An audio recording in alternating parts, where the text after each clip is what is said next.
Hello, hello, hello. Already you should have seen this guitar in action. It's not very good. It's not very good. There are many reasons why it's not very good. It's mainly because of this hand. A bad workman always blames his tools. This is the legendary Encore coaster bass. Look at that. Now that is what you call a headstock. And look, it's got kind of gold lettering on it. Yeah, this is the oldest instrument in my collection. Well, oldest instrument I've purchased. Not oldest instrument, because of course I've got other instruments that are old, but this is my very first guitar. This is my very first instrument. It is an Encore coaster bass. I don't know what it's made of, but it's heavy. And the neck is like a baseball bat, and that's why I can barely play it, because boy is it thick. But yeah, I thought I'd talk about the very first guitar. So I got this down from the loft, so in its original bag, well, the bag that I purchased with it when I bought it way back in September 1987, I think it was. I can tell you roughly the date, because I'm just looking it up because there was the thing. The Great Storm of 1987, right? The Great Storm of 1987 in the UK happened on the 15th to 16th of October. And I got this, that was on the Friday, I believe.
I believe that was a Friday, Thursday, Friday.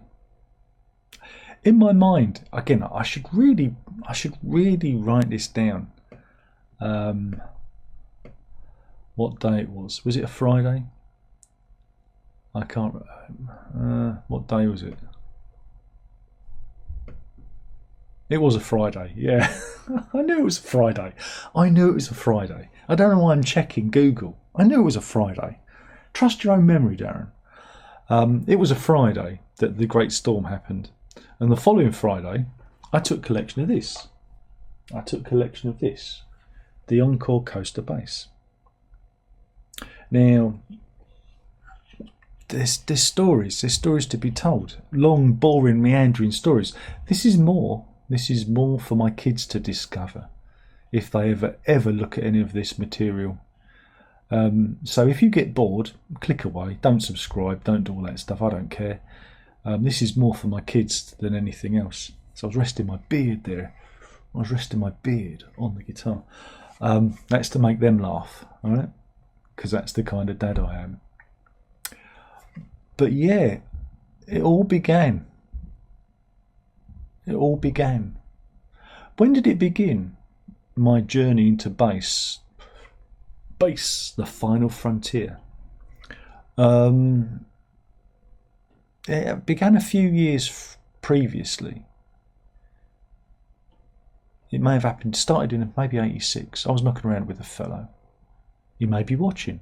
He may not be. When I was at school.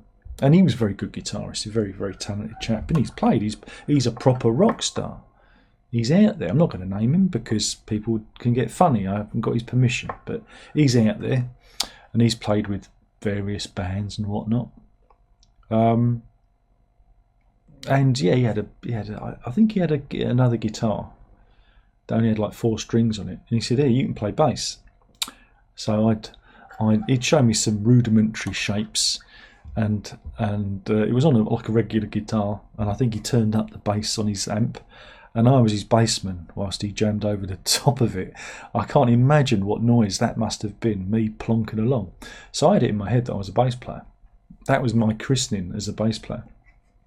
But you know, we drifted apart. These things have, but my circle of friends that I had at school, they were all into guitars and music and that, and there were talks of bands being played. There was at least 2 or 3 bands, but there weren't any bass players. So I thought, hey, I'll become a bass player. I had it in my head I was going to be a bass player.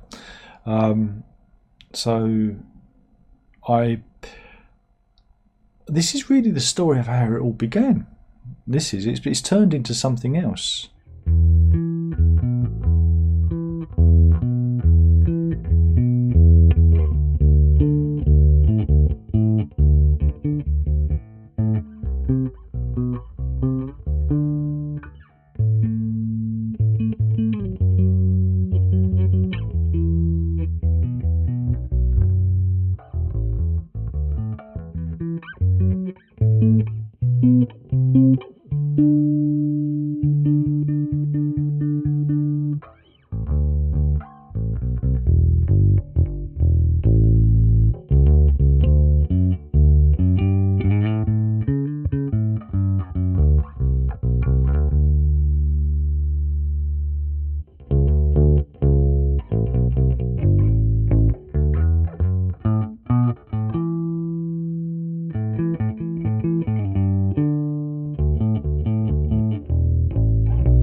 This is what it's really turned into. So I had this friend group, and like I said, they were all into guitar, and I didn't really have any interest in playing at that point. But then it kind of got into my head, hey, they're all playing, I should play. And so I remember saying to my nan, my dear old nan, my long departed nan, "Oh, I'm really interested in this. This is something I'm interested in." And I wasn't fishing for anything. I was just kind of talking in general. I think, yeah, I want to learn an instrument. I was really interested in getting this guitar. And she said, "How much is it?" And I think this was about £120, which wasn't an insignificant sum back then, because this was 1987. So I can imagine it'd be quite a lot of money back then. And I was thinking, oh, you know, it's that. And she said, "Oh, you can have the money. You can get it." And I mean, "Are you sure?" And I was really knocked back by it, because, like I said, I wasn't angling. There was no begging involved. It wasn't, "Oh, please, can I?" I was just talking. I remember just having a conversation and saying, "Oh, you know, I'm interested in this thing." And it was literally, "Here's the money." It was like this. I think it went something like this, right? I mentioned it on the Wednesday. On the Thursday, she went to the bank and got the money. And on the Friday, the week after, it would have been the 24th of October, I went to Alan Gordon's Music in Markhouse Road in Walthamstow. What you're seeing here is the receipt for my Columbus guitar, which I bought later. I couldn't find any colour pictures of the guitar shop online. I could only find this old black and white one from the 60s, and the shop is obscured by a London Routemaster bus. So yeah, you're going to have to use your imagination. Again, that guitar shop had significance because my grandfather, my maternal grandfather, he was a milkman, and he used to serve along there, and he used to know all the people, and you know, and I knew the shop as well because sometimes I used to go and help him on his round. Not too often because it was like dicing with death, because my grandfather was one of those men who, when he served when he was in the Navy, but everyone had to learn how to drive, and they got him in a van, and they said drive from this point to that point, and it was literally like 100 yards, and they'd get out and they go, here's your driving license. That was his driving test, and so it was scary driving with him. But I'm getting off the story. I'm getting away. You want to know about the guitar, don't you? I don't. I'm telling you a story. I'm regaling you with tales from my life. So I trooped along. I was at college at that point. I just started doing my A-levels, and I think I had a free period. I didn't have to get in till something like 2:30 on a Friday. So I did my morning at college, came back for lunch, and then I bombed it up to Alan Gordon Music. Bought the guitar, come out with it in its little grey bag, which I've got over there. Little grey kind of plasticky, kind of horrible gig bag, and I lugged this thing home. And again, it felt like I was carrying the weight of the world because I was a streak of piss back then. I was literally a 9 stone nothing, and dragged it all back to college and kind of had it with me. And I was hoping nobody was going to notice. And I think a few people made a comment. I saw bass guitar, you know, and then I got it home. Now the thing was, didn't have an amp, you know, so I was just kind of plucking away. I'd bought a book about this. I think I'd already bought a book because I was watching the TV show Rock School. So I bought the Rock School book, and I've got it, still got it over there, the first one, and that was really good because it teaches you the rudiments of guitar, bass, drums, keyboards. It's a fantastic book. I thought it was fantastic, and I used to pore over it, and that was kind of the springboard into all this. So I'd plonk away with the guitar, and then that Christmas of '87, I was asked what I wanted. I said, yeah, I want an amp for my guitar, obviously, but it was a guitar amp. It was a Fender 15 watt amp, and no guitar lead. So I had a guitar with an amp and no lead, so I couldn't use it. Didn't reopen till, I can't remember, January the 5th or something like that. Back in those days where, you know, people would have a long holiday, and so it was ages before I actually plugged this thing into an amp and played it properly, and it made quite a racket because really you really did need a bass amp. But I turned all the knobs down, and so yeah, I used to kind of play along to songs and plonk around.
And then when I went to university, they foolishly gave me a grant, and I spent it on a 4-track machine, and I started recording.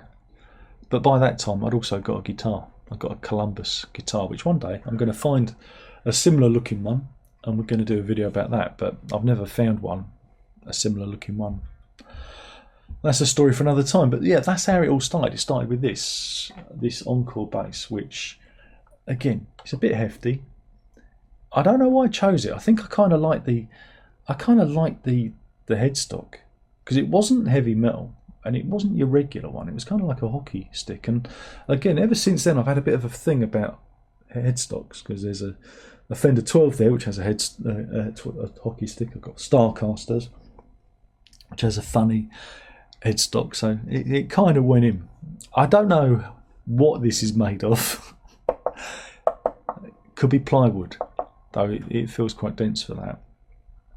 And the neck is maple, but it's incredibly thick.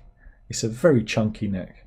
And what's really interesting, I don't know if you can see this here, look, what the hell is going on there? Did they glue a piece in? Because that's different to that. That doesn't look structurally sound to me. If anything's going to warp and wobble, it's going to be that. It's not a whole piece of, it's not one piece of wood. It's again, I'm trying to angle it so you can see it properly. Look, it's kind of got this weird kind of bit glued in. It's kind of weird. What's that all about? What's that all about? So yeah, it's incredibly hard to play now, because again, I've got more expensive basses, and my left hand isn't what it used to be, so it's a bit big and chunky. But it sounds like a bass, and it's got the precision, split. There goes the chandeliers, split pickups. It's got a thumb rest, which I never use. I did take it off and put it in the gig bag, but then I put it back on again just in case I lost it. But I never used to use that. Again, it's just got a volume and tone and an input, and the bridge is pretty sturdy, and the saddles look brass. Certainly look brass-like to me. And yeah, I mean, the only thing is the neck. The neck being a little bit club-like, because it really is thick. It's a real chunky old neck here. But other than that, it does sound like a bass. And okay, it doesn't have the variety of tone of my other bass, which I one day will show you, because it's only got the one pickup. But it's very much like a precision. You can go from quite trebly sounds and then roll back the tone and get a very thick bass noise. And yeah, I've used this for a good few years, till about, when did I get my Yamaha? I got my Yamaha bass, maybe it was about 94, I think it was, maybe 95. I can't remember. Oh God, I can't remember. But I know I used this and suffered for it, because I wouldn't recommend getting a bass so chunky. Again, I don't have very large hands, and nowadays when my little finger just does what it wants to do, it's very weak. I can't hold the notes like I used to, so I flub things up. That's why I much prefer playing the short scale Mustang that's there, because it's a lot easier on the hand. But yeah, that's the story, and that's how it all began. It all began with this instrument, and I don't know why. Maybe it was just because it was the cheapest one in the shop. I've got a feeling it was the cheapest one in the shop, and I think they may have had Squires there, but Squires had a bad reputation at that point. Funny thing is I don't even remember trying it in the shop. I just went, I want that one, and run out, because I was very embarrassed by it all. I was very shy back then. Still am shy, but that's why I do this. But yeah, I don't know why. I don't think I'd seen it in an advertisement. I'd have probably bought some guitar magazines, I imagine.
but I think it was because it was just the cheapest one in the shop that looked like a bass guitar. You know, it had all the bits. It looked to me like a bass. And Encore, I think they were John Hornby Skews. They were part of that, and they did a lot of kind of budget friendly instruments and tools and strings and whatnot. They still do. I think John Hornby Skews are still going. They're still a distributor of more budget friendly instruments. So yeah, it's I got it down and I tried to. I mean the action was even higher when I got it down. I did actually lower the action and adjusted the truss rod, which was incredibly straight, so that's why I had it up high. There was no kind of, you know, relief to it at all. So, and I'd not adjusted it because I wouldn't have known anything. But it didn't half crack and make a noise. But I've tried to lower it the best I can. There is a fret around here, around this point. There's a fret there that needs knocking in, because it there, because we've got rattle there. Doesn't always rattle. No, that's the one. So, but yeah, it'd be that fret there needs tapping or smoothing out. But other than that, I mean, it does all the things, and it certainly feels weighty, feels solid. You know, it feels solid. But I mean, you should see the action. The action's up really high. Again, can't really illustrate just how high the action is. It's just so high. It's ridiculously high. I couldn't get any lower than that without it rattling. Again, it is what it is, isn't it? It is what it is. But if you play up, it's comfortable up this end. Up this end, it's fine. Up that end, not so comfortable. You know, so you know, it is what it is. It is what it is. And that is the story of my first guitar, my first instrument, my first bass, the Encore Coaster bass. And like I said, this is more of a historical piece than a review, because I've always kept it because it was the first one. I never sold it, never even dreamt of. Well, who'd want to buy this? Who'd want it? No one. So I've always just kept it around, you know. And I did a lot of recording and learning with it, you know, when I first started with the 4-track. Maybe that's another video for another day. We can talk about that. I don't know. I don't know if anyone's interested. Probably not. I'm probably talking to myself. But hey, like I said, maybe the kids will find this one day and go, oh, that's interesting. They might find it interesting when I'm dead and gone. I don't know. I don't know who this is for.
Very strange going back to it. Brings back all sorts of emotions, and again, think about the generosity of my grandmother, you know, of my nan, just saying, yeah, go for it, you know, and encouraging me. You know, she always encouraged the creative part of me, which was good. and yeah, and I've been stupid ever since, stupidly doing this ever since, and maybe I shouldn't have done. It's all been a waste of time, isn't it, really?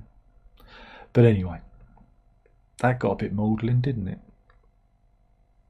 Oh well. So yeah, Encore coaster base. It's a creature of its time. I mean, look at that. Have you ever seen such a headstock? Certainly aerodynamic. I think maybe with a proper, there is with money spent and a proper setup, this could be a comfortable instrument. But maybe for someone with a larger left hand than I've got. So yeah, that's it. That's the story. Not so much a review. Would I recommend anyone buying though? No, I wouldn't. Don't buy this. There are Squires at a much better value and more comfortable to play. This was again a far off time. 87. There weren't budget guitars. There was just like, guitars, and the budget range was just kind of coming in. So this is like the first, as I remember it. I might be wrong. There may have been other cheaper instruments, but I'm just talking from my memory, and it might be a little bit addled and wrong. But I remember it being like the first like steps. That kind of mid-80s was the first steps of budget guitars, being a thing. Because before that, it was like, this is a guitar. This costs so much, whereas there was more affordable instruments coming onto the market, and they were very much like this. So yeah, that's the video. Thank you for watching. Hopefully you enjoyed it. If you haven't, what can I do? And that's that. Thanks for watching. There's only one more thing to say, and that is ta-ta.